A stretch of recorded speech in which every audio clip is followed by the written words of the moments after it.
Olá pessoal, tudo bem? Vamos para mais uma aula. Hoje a nossa aula será sobre a chuva ácida, tá? Um fenômeno que acontece e nós vamos ver o porquê ele acontece e quais são as suas características. Então a primeira coisa da gente pensar, né, a respeito da chuva de uma forma geral é que toda chuva na realidade ela é ácida, ela tem uma característica ácida, né? Quando a gente fala de compostos orgânicos, a gente vai ver essa característica na chuva, na água de uma forma geral. Então, o que a gente tem? A gente tem gás carbônico no ar. E esse gás carbônico presente na atmosfera, ele vai se unir à água da chuva e acaba formando o ácido carbônico. Olha a reação aqui, ó. CO2 mais água, formando o ácido carbônico, né? A gente vê aqui que ele é instável, mas vamos continuar aqui. Então, o ácido carbônico, na classificação dos ácidos, né, quando a gente vê a classificação de ácidos fortes ou fracos, a gente vai ver que o ácido carbônico é considerado um ácido fraco. Isso quer dizer que ele não altera tanto assim o pH a ponto de causar danos, né? Mas a gente sabe que isso acontece porque o ácido carbônico ele é instável, né? Esse sinalzinho aqui mostra para mim que ele é instável, ele não permanece assim na forma de ácido carbônico. Na verdade, ele se decompõe em CO2 e em água. Então, ele se compõe em gás carbônico e água novamente. Então, essa reação fica acontecendo aqui dentro de um equilíbrio. Tá? Então, a gente sabe que isso não possui nenhuma nocividade à natureza, ele não faz mal, né? Então a gente sabe que o pH da água é em torno de 7 e a chuva comum tem um pH aí em torno de 5,6, o que já dá essa característica ácida da chuva. Então por isso que a gente diz que toda chuva é ácida, por conta desse gás carbônico que a gente tem aí.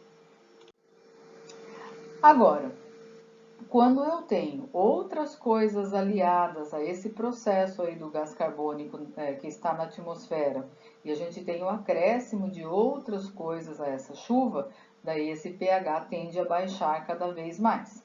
Então aqui eu tenho a queima de carvão, a queima de combustíveis fósseis, os poluentes industriais, olha aqui, ó, que liberados nas fumaças das indústrias que lançam dióxido de enxofre, de nitrogênio e também gás carbônico na atmosfera, eles vão contribuir para acidificar mais ainda essa água. Então, esses gases eles vão se combinar com o hidrogênio presente na atmosfera, que está na forma do vapor, e o resultado são as chuvas ácidas. Então, o que acontece aqui? Eu tenho gases ácidos liberados na atmosfera, que são o CO2. Depois eu tenho os gases liberados pelas indústrias e também pela queima de combustíveis fósseis. Esses gases, todos eles são levados para o vento, eles se combinam com as gotículas de água que estão presentes nas nuvens, e a gente sabe que quando essa umidade atinge um ponto específico, né, uma umidade que vai fazer condensar essa chuva, ela acaba se precipitando na forma da chuva, na forma de chuva, também pode ser geada, neve, neblina, tá? E aqui acontecem reações, que nós já vamos ver mais adiante, que formam ácidos, não só o ácido carbônico, né? Eu tenho formação de ácido sulfúrico, ácido nítrico, né? Ácido carbônico, e essa chuva cai com um pH bem abaixo do normal, que já é que a gente acabou de ver aí, em torno de 5,6. Então a gente tem aqui a chuva que destrói as plantas, edifícios, a gente já vai ver também quais são as consequências que isso causa. Então a gente viu, né, a formação aí da chuva ácida a partir do gás carbônico que está presente na atmosfera, né, e também liberado na queima dos combustíveis. Então a gente sabe que existem outros óxidos que se formam, né, que também são ácidos, como o SO2, o dióxido de enxofre, o dióxido de nitrogênio. E eles são bastante encontrados aí na atmosfera por conta aí da queima dos combustíveis, por conta dos carros, né, Então, eles são bem importantes aí quando eu falo na formação da chuva ácida. Aqui eu tenho e a gente vai ver aqui as reações, tá? Aqui eu tenho uma reação do dióxido de enxofre formando a chuva ácida, né, com ácido sulfúrico. Mas aqui eu vou dar detalhes para vocês de como isso se forma lá desde o comecinho. Então, quando eu falo da formação de óxidos, né, ácidos aqui, de enxofre e de nitrogênio, a gente sabe que isso aqui é por conta da queima desses combustíveis que tem aí o enxofre e o nitrogênio. Então, aqui eu tenho o enxofre reagindo com o O2. Nada mais é do que uma reação de combustão. Né? Então, aqui eu tenho a queima desse enxofre aqui, formando o dióxido de enxofre, que é o que é liberado aí na atmosfera, pelas indústrias principalmente, aqui pelos combustíveis fósseis. Então, eu tenho esse dióxido de enxofre que também pode continuar se queimando aqui, ó, reagindo com O2 ou mesmo reagindo com oxigênio atmosférico, formando também o trióxido de enxofre. E esses óxidos, eles vão reagir com a água presente nas nuvens, né, presente lá na atmosfera, na forma de vapor e tudo. Então eu tenho o trióxido de enxofre reagindo com a água e formando o ácido sulfúrico, e eu tenho também o dióxido de enxofre, né? Em vez de ele reagir com oxigênio aqui, ele já pode direto aqui reagir com a água e formar o ácido sulfuroso, tá? Então eu tenho o sulfúrico e o sulfuroso. Então esses ácidos vão, obviamente, abaixar o pH da água aí que vai cair na forma de chuva. E a mesma coisa acontece com o dióxido de nitrogênio, que também reage com a água, formando o ácido nítrico, ou reagindo um pouco mais, formando também ácido nitroso, né? Forma os dois, na verdade. E o ácido nitroso também pode reagir com o oxigênio e formar o ácido nítrico. Na verdade, essas reações elas acontecem simultaneamente o tempo todo aí, tá? Não se forma só ácido sulfúrico, só ácido sulfuroso, só nítrico e nitroso. Eles estão aí em proporções diferentes, mas eles estão aí presentes na chuva ácida. Então, esses tipos de ácidos que se formam, ácido sulfúrico, ácido nítrico, ácido carbônico, são ácidos que vão reduzir o pH dessa água. E daí a chuva cai com essas características ácidas, né? E daí a gente vai ver mais para frente que isso pode atingir a natureza ou mesmo coisas construídas pelo homem. Vamos agora então ver quais são efetivamente os prejuízos que a chuva ácida pode trazer. Então, o primeiro que a gente vai ver são os monumentos históricos. A gente sabe que muitos monumentos históricos eles são feitos de mármore, uma pedra bastante apreciada, né, pelos escultores, muito valorizada aí, né, na construção até hoje, né, na casa da gente, quando a gente coloca uma pedra de mármore, é uma coisa mais cara, mais valiosa, tá? Então a gente sabe que tem muitas estátuas ou mesmo construções de prédios, todos feitos erguidos com mármore. E o mármore nada mais é do que o carbonato de cálcio. E o carbonato de cálcio, quando ele entra em contato com o ácido sulfúrico, ele reage formando o sulfato de cálcio, mais CO2, que é liberado aí na atmosfera. Então, a gente sabe que o sulfato de cálcio ele é bem menos resistente à erosão do que o carbonato de cálcio. Então, por conta disso, a gente tem aí, ó, olha as estátuas, elas ficam desfiguradas, né? A gente não tem mais as feições, tudo bonitinho, então isso daqui acaba prejudicando esses monumentos históricos. E aqui também, ó, eu tenho o mármore já todo com erosão, né, por conta da chuva ácida, né, se transformou em sulfato de cálcio. É que eu trago só alguns exemplos, né, não necessariamente é só a chuva ácida. Aqui, obviamente, eu tenho a erosão do tempo, né, de todas as intempéries aí do tempo, não é só chuva ácida, mas ela também contribui. Então, aqui eu trouxe a Acrópole em Atenas, o Coliseu em Roma, tá? Então, não estou falando que a chuva ácida fez tudo isso com o Coliseu, não é isso. A gente sabe que existem outras coisas, mas isso também contribui. O Taj Mahal, na Índia, né? O Taj Mahal é todo feito de mármore. Então, olha como muda já a cor, né? Com o tempo. Também tem a Catedral de Notre Dame. Aqui é um exemplo bem característico mesmo de chuva ácida. Aqui a gente consegue ver isso. Tá? Aqui é a catedral como um todo e aqui os gárgulas que ficam lá em cima. Olha como eles estão todos corroídos, né? Estão todos com erosão. Tá? Então aqui também é consequência da chuva ácida e do tempo também. Aqui é a Catedral de Colônia, na Alemanha. Olha como ela é toda escura. E aqui, close de algumas estátuas, né, de alguns monumentos aqui. Então, olha aqui, ó, o rosto já está desfigurado, ele foi todo corroído. Aqui não dá nem para perceber, mas aqui também tinha um rosto. Aqui também, ó, não tem, já está todo corroído. Aqui um pouquinho mais de longe. Aqui também a gente vê o processo de erosão acontecendo nas estátuas, tá? Aqui também.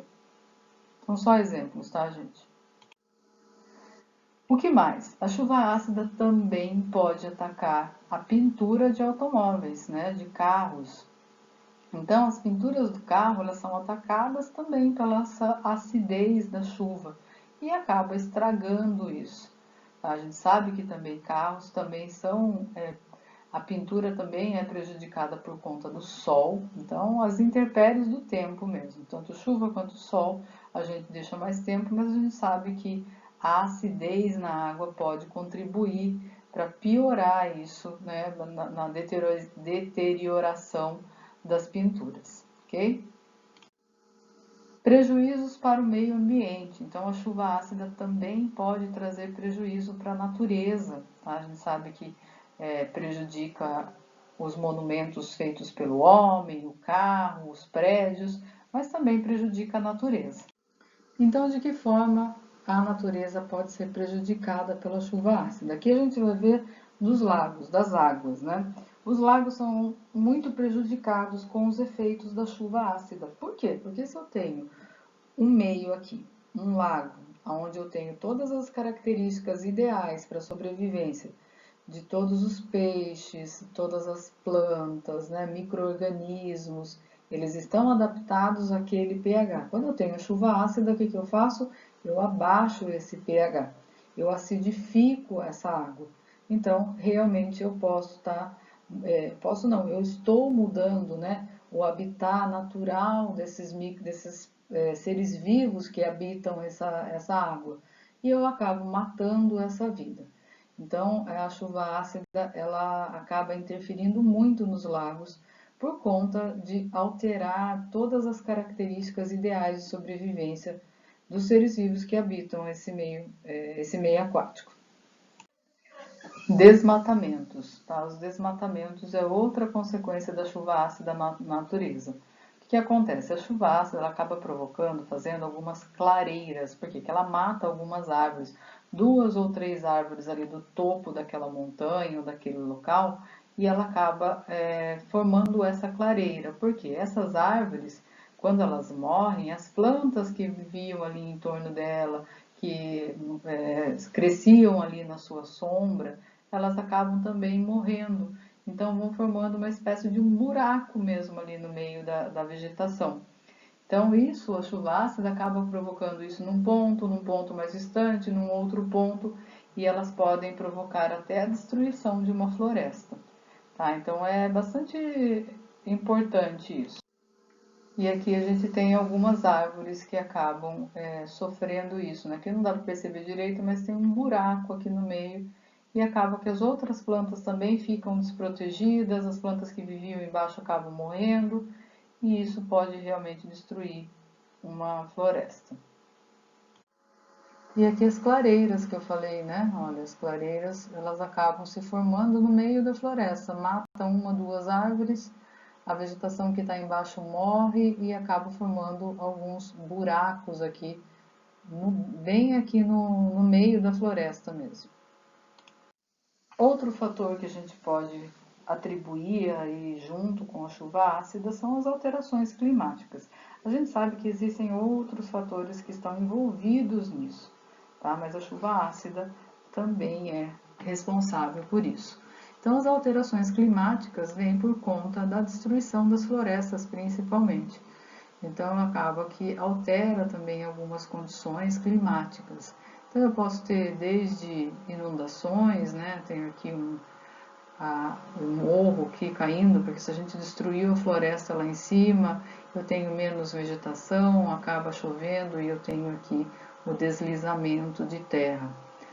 Então eu posso ter daí inundações e em outros locais eu também posso ter a seca, né? Secas prolongadas, porque se eu destruo florestas, eu tenho aí uma diminuição da taxa de transpiração das florestas, eu tenho menos chuva e isso também pode levar como consequência secas. Então a gente vê que a chuva ácida ela está envolvida aí no processo das alterações climáticas. Outro prejuízo é na agricultura, né? Se a gente acabou de ver que a chuva ácida pode destruir florestas, né? Matar algumas árvores e com o tempo abrindo clareiras, uma floresta, né? Que são árvores grandes, imagina o que ela pode provocar nas plantações. Então ela vai fazer da mesma maneira que nas florestas, só que ela vai destruir muito mais rápido, porque eu tenho plantas muito menores, né? Plantas mais frágeis. Então, eu também posso ter o prejuízo aí na agricultura por conta da chuva ácida. Como evitar a chuva ácida? Tá? Então, existe uma maneira que a gente possa evitar a chuva ácida? Então, são coisas bastante simples, né? Coisas que todo mundo pode fazer, todo mundo pode contribuir, e é o uso do transporte coletivo. A gente sabe que o transporte coletivo ele não é tão assim bom no nosso país, mas existem outros lugares que o transporte é muito utilizado, né? Aqui é comum no Brasil as pessoas terem carro. Em outros países tem pessoas que não têm carro, eles usam realmente o transporte coletivo. Hoje em dia no Brasil já está bem comum as pessoas usarem Uber, né? Tem famílias que não querem ter um carro, investir num carro, pagar todos os impostos e acabam utilizando um Uber.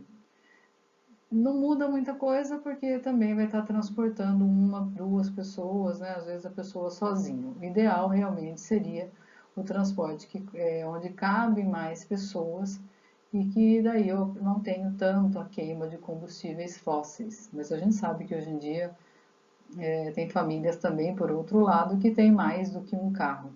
Então é um carro por pessoa. Tá? Então o uso do transporte coletivo ele é muito importante para redução da chuva ácida, para o controle da chuva ácida.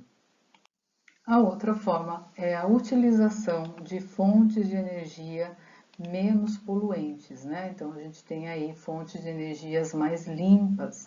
A gente sabe que a queima de combustíveis fósseis é o grande causador aí, então as indústrias utilizam muito isso. Mas hoje já tem muitas outras fontes sendo utilizadas. Algumas ainda são muito caras, mas já tem um preço um pouquinho melhor, né, como é a energia solar. Né, tem muitos lugares que já utilizam energia solar, muitas casas que utilizam, indústrias também. A gente tem a energia eólica, né, que não produz nenhum tipo de poluição, mas ela afeta assim a vida marinha, ela afeta também as aves que voam aqui em torno, mas ela não produz esses gases poluentes. E a gente tem a energia aqui hidrelétrica, né? A energia mais utilizada, a fonte de energia mais utilizada no nosso país. Aqui a gente tem como fonte poluente, nesse caso de gases, a gente tem o gás metano, mas ele também pode ser utilizado como fonte de energia. Então, a utilização de fontes renováveis aí de energia é muito importante para a redução da chuva ácida. Então foi isso, pessoal. Nós encerramos por aqui. A gente viu, né, como se forma a chuva ácida, quais são as consequências que ela pode trazer, como que a gente pode evitar a formação dessa chuva ácida.